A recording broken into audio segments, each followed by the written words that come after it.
Hello प्यारे बच्चों, आपने सभी वीडियो को ध्यान से देखना है। इन वीडियो में क्या क्या क्रियाएं हो रही हैं, यानी क्या क्या काम हो रहे हैं। ये लड़की क्या कर रही है, ये लड़का क्या कर रहा है,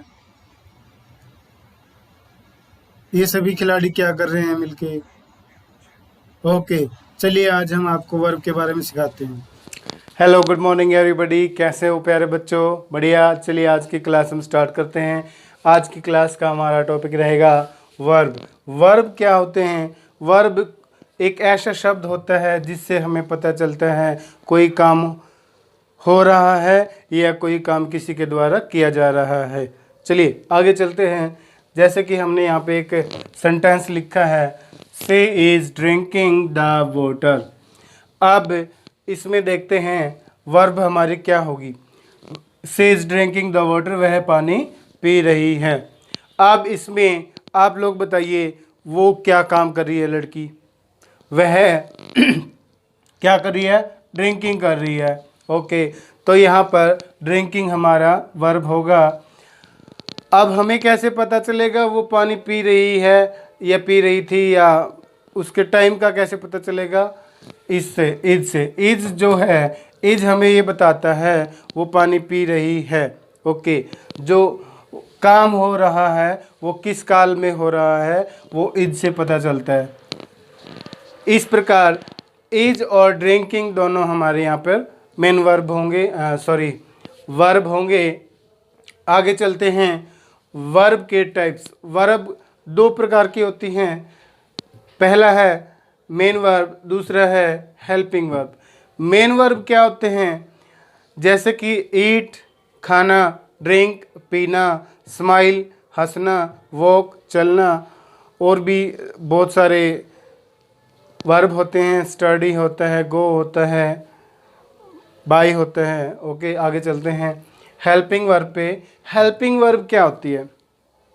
हेल्पिंग वर्ब वह वर्ब है जिससे हमें पता चलता है काम किस समय में हो रहा है, यानी कि वो किस काल में हो रहा है। हमें काम के होने का समय पता चलता है। चलिए आगे चलते हैं। हेल्पिंग वर्ब के दो टाइप्स हैं। पहला है मोडाल्स, दूसरा है प्राइमरी ऑक्सिलरी वर्ब्स। अब मोडाल्स में क्या है? Shall, should, can, could, may, might, will, would, etc et cetera आदि हमारे क्या होंगे? मॉडल्स जो हैं वो हेल्पिंग वर्ब होंगे। अब आगे चलते हैं primary auxiliary verb. Primary auxiliary verb क्या होती हैं? Is, are, am, has, have, was, were, do, did, does, और भी बहुत सारी एटसेट्रा हमारी क्या होती हैं? प्राइमरी ऑक्सिलरी वर्ब होती हैं। मुझे लगता है आपको दोनों चीज़ें समझ में आ गई होंगी। वर्ब जो है दो प्रकार की हैं। मेन वर्ब ईट, ड्रिंक, स्माइल, वॉक आदि, और हेल्पिंग वर्ब होती हैं, ये दो प्रकार की हैं। Shall, should, can, could, may, might, will, would, is, are, am, has, have, was, were, ये सारी क्या है? हमारी हेल्पिंग वर्ब होंगी। ओके, अब आगे चलते हैं। वर्ब के दो टाइप्स और होते हैं। ट्रांजिटिव वर्ब सकर्मक क्रिया, इंट्रांजिटिव वर्ब अकर्मक क्रिया। अब देखिए कर्म क्या होता है? जो वाक्य होता है वो सब्जेक्ट, वर्ब और ऑब्जेक्ट से बनता है। जिस वाक्य में, जिस सेंटेंस में ऑब्जेक्ट होता है वो वाक्य हमारा ट्रांजिटिव वर्ब होगी, सकर्मक क्रिया होगी। जैसे कि ही रीड्स अ बुक, वह एक बुक पढ़ता है। ही क्या बन गया हमारा यहाँ पे? सब्जेक्ट। रीड्स क्या होगी? वर्ब। और बुक क्या होगी? ऑब्जेक्ट। वह एक बुक पढ़ता है, तो इसमें ऑब्जेक्ट है। वह पढ़ता है, क्या पढ़ता है? बुक। तो ये वाक्य हमारा कौन सा वाक्य हुआ? ट्रांजिटिव वर्ब, सकर्मक क्रिया, सकर्मक, स माने साथ, कर्मक माने कर्म, मतलब जिस सेंटेंस में कोई काम किया जाता है किसके साथ, कर्म के साथ, यानी कि उसमें ऑब्जेक्ट हो, वो क्रिया हमारी ट्रांजिटिव वर्ब होगी, सकर्मक क्रिया होगी। आगे चलते हैं। Tina goes to school, Tina school जाती है। टीना गोज, टीना जाती है, कहाँ जाती है, स्कूल। तो स्कूल क्या हो गया हमारा यहाँ पे, ऑब्जेक्ट हो गया, इसलिए ये वाक्य हमारा क्या होगा, ट्रांजिटिव वर्ब होगा, क्योंकि इसमें स्कूल है, ऑब्जेक्ट है। आगे चलते हैं। Reena drives the car, Reena car चलाती है। रीना ड्राइव्स, रीना चलाती है क्या, कार।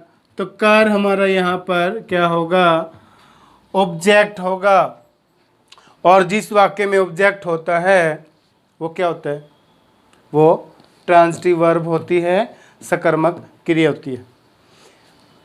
मुझे लगता है ये तीनों लाइनें आपको समझ में आ गई होगी, और ये ट्रांजिटिव वर्ब क्या होती है ये भी आपको क्लियर हो गया होगा। आगे चलते हैं। इंट्रांजिटिव वर्ब, अकर्मक क्रिया। अकर्मक, ए माने यानी नहीं, कर्म माने ऑब्जेक्ट, यानी कि जिस वाक्य में ऑब्जेक्ट नहीं होता या जिस वाक्य में ऑब्जेक्ट की आवश्यकता नहीं पड़ती, ऑब्जेक्ट के बिना भी काम चल जाए, उन वाक्यों को इंट्रांजिटिव वर्ब कहेंगे, अकर्मक क्रिया कहेंगे। जैसे पहला है बर्ड्स फ्लाई, क्या, बर्ड्स फ्लाई, पक्षी उड़ते हैं, पक्षी उड़ते हैं, हम कह सकते हैं पक्षी उड़ते हैं। तो यहाँ ऑब्जेक्ट की हमें आवश्यकता नहीं पड़ी, इसलिए यहाँ कोई ऑब्जेक्ट नहीं है, नहीं है ना, तो इसलिए ये वाक्य हमारा क्या होगा, इंट्रांजिटिव वर्ब होगी। रिवर फ्लोज, नदी बहती है, इसमें क्या है, इसमें भी ऑब्जेक्ट नहीं है, ये हमारा इंट्रांजिटिव वर्ब होगा सेंटेंस। एयर ब्लोज, हवा बहती है, तो ये वाक्य भी किस में आएगा, हमारा इंट्रांजिटिव वर्ब में होगा। रेन फॉल्स, बारिश होती है, तो यहाँ पर भी ऑब्जेक्ट नहीं है। जिन वाक्यों में ऑब्जेक्ट की आवश्यकता नहीं पड़ती, ज़रूरत नहीं पड़ती या ऑब्जेक्ट नहीं होते, वो हमारे इंट्रांजिटिव वर्ब होते हैं। अकर्मक क्रिया ट्रांजिटिव वो होते हैं जिसमें ऑब्जेक्ट दिया होता है। इसी के साथ आज की क्लास हम कंप्लीट करते हैं। आशा करते हैं प्यारे बच्चों ये वीडियो आपको अच्छा लगा होगा, पसंद आया होगा। अगर वीडियो आपको अच्छी लगे तो वीडियो को शेयर कीजिए, लाइक कीजिए, सब्सक्राइब कीजिए और कमेंट ज़रूर कीजिए, क्योंकि जब भी आप कमेंट करते हैं तो हमें बहुत अच्छा लगता है। एक बात और कहना चाहूँगा, जो भी काम हम करवाते हैं सभी बच्चे उस काम को कॉपी में लिख कर देखें। जब तक आप अपने हाथ से नहीं लिख के देखोगे तो क्या आप उस काम में परफेक्ट नहीं बन सकते। मान लो हम कहीं रेडी पे जाते हैं और हम कहते हैं रेडी वाले के पास सेब हैं, एप्पल हैं, और हम उसे कहेंगे भाई सेब मीठे हैं क्या, तो वो हमें कहेगा हाँ भाई मीठे हैं। मान लो और कोई बंदा खा के बताए भाई सेब तो मीठे हैं, तो हम उसकी बात को कैसे मान लेंगे, जब हम खुद खा के देखेंगे तो ही तो हम मानेंगे भाई सेब मीठे हैं। चलिए